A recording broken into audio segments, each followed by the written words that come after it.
अस्सलामुअलैकुम everyone. I hope you all are fine and fresh by the grace of almighty Allah. तो आज के इस वीडियो में हम एलसीएम एंड एचसीएफ एक साथ फाइंड आउट करना सीखेंगे 28, 35 एंड 63 का बाय प्राइम फैक्टराइजेशन मेथड। इस मेथड में हमारे पास यहाँ दो या दो से ज़्यादा जितनी भी वैल्यूज़ होती हैं, सबसे पहले हम उनके अलग अलग प्राइम फैक्टर्स फाइंड आउट करते हैं। तो चलें स्टार्ट करते हैं अपनी वीडियो। सबसे पहले हम इन तीनों वैल्यूज़ के अलग अलग प्राइम फैक्टर्स फाइंड आउट करते हैं। इस वक्त हमारे पास यहाँ तीन वैल्यूज़ हैं, उनमें जो फर्स्ट वैल्यू हमारे पास है वो है 28। तो सबसे पहले हम 28 के प्राइम फैक्टर्स फाइंड आउट करेंगे। यहाँ मैं आपको बता दूं कि जब भी हम किसी वैल्यू के प्राइम फैक्टर्स फाइंड आउट कर रहे होते हैं तो उसे हमें प्राइम नंबर से ही डिवाइड करना होता है। प्राइम नंबर्स कौन से नंबर्स होते हैं? वो नंबर जो सिर्फ और सिर्फ दो ही टेबल्स में आते हैं, एक अपने और दूसरे वन के, वो कहलाते हैं प्राइम नंबर्स। यहाँ मैं आपको कुछ प्राइम नंबर्स की एग्जाम्पल्स दे रही हूँ, जैसे कि 2, 3, 5, 7 और ये इसी तरह कंटिन्यू रहते हैं। तो जब भी हम प्राइम फैक्टर्स फाइंड आउट कर रहे होते हैं तो इन प्राइम फैक्टर्स में से जिस स्मॉलेस्ट प्राइम नंबर से वो वैल्यू डिवाइड हो रही होती है उसे हमें एंड तक डिवाइड करना होता है, जब तक कि हमारे पास 1 ना आ जाए। सबसे स्मॉलेस्ट प्राइम नंबर 2 है और हमेशा हमें 2 से ही स्टार्ट लेना होता है। और 2 का डिविजिबिलिटी रूल है कि अगर किसी वैल्यू के लास्ट में इवन नंबर या फिर 0 तो वैल्यू 2 से कम्प्लीटली डिवाइड हो सकती है। यहाँ फर्स्ट वैल्यू के लास्ट में इवन नंबर है, इसलिए वैल्यू 2 से डिवाइड होगी। 2 के टेबल में 2 आता है 1 पे और 8 आता है 4 पे। 1 चुका है 14, अभी भी लास्ट में इवन नंबर है, यानी कि वैल्यू अभी भी 2 से ही डिवाइड होगी। 2 के टेबल में 14 आता है 7 पे।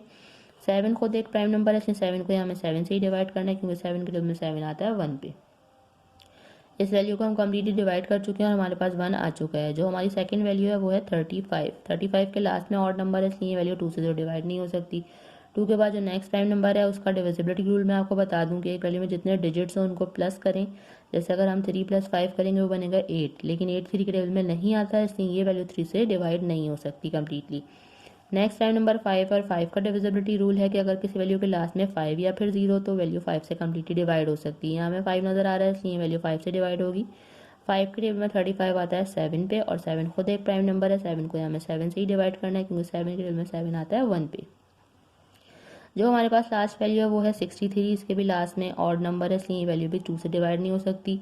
अगर हम इन दोनों को प्लस करें वो बनेगा 9। 9 बिल्कुल 3 का मल्टीपल है, यानी कि वैल्यू अब 3 से डिवाइड होगी। 3 के टेबल में 6 आता है 2 पे और 3 के टेबल में 3 आता है 1 पे। ये बन चुका है 21। 2 + 1 3, 3 जो है वो 3 का मल्टीपल है, इसलिए वैल्यू 3 से डिवाइड होगी अभी भी। 2 के टेबल में 21 आता है 7 पे और 7 खुद एक प्राइम नंबर है, 7 टाइम 1 इज 7।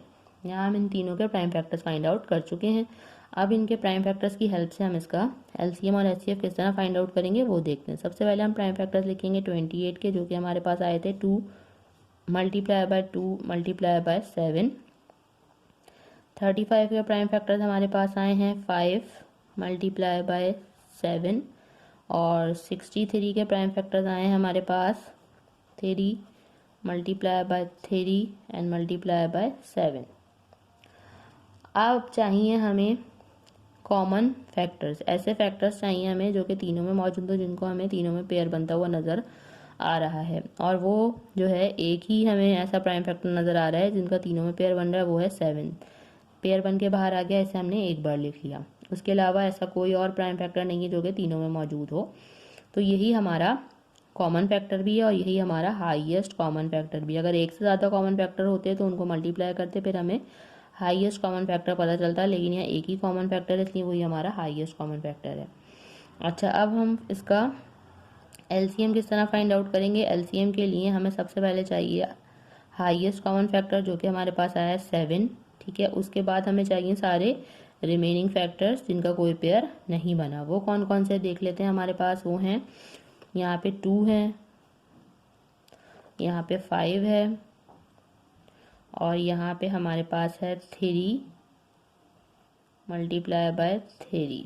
इन सब को अब हमने करना है मल्टीप्लाई, तो हमें पता चल जाएगा एलसीएम यानी कि लीस्ट कॉमन मल्टीपल। तो चलो इनको मल्टीप्लाई करते हैं। 7 × 2 = 14, 14 × 2 = 28, 28 को मल्टीप्लाई करना है 5 से, वो हम यहाँ रफ वर्क में कर लेते हैं। 28 को जब हम 5 से मल्टीप्लाई करेंगे, 5 × 8 = 40 का 0, 4 कैरी। 5 × 2 = 10 + 4, यहाँ आ गया हमारे पास 140।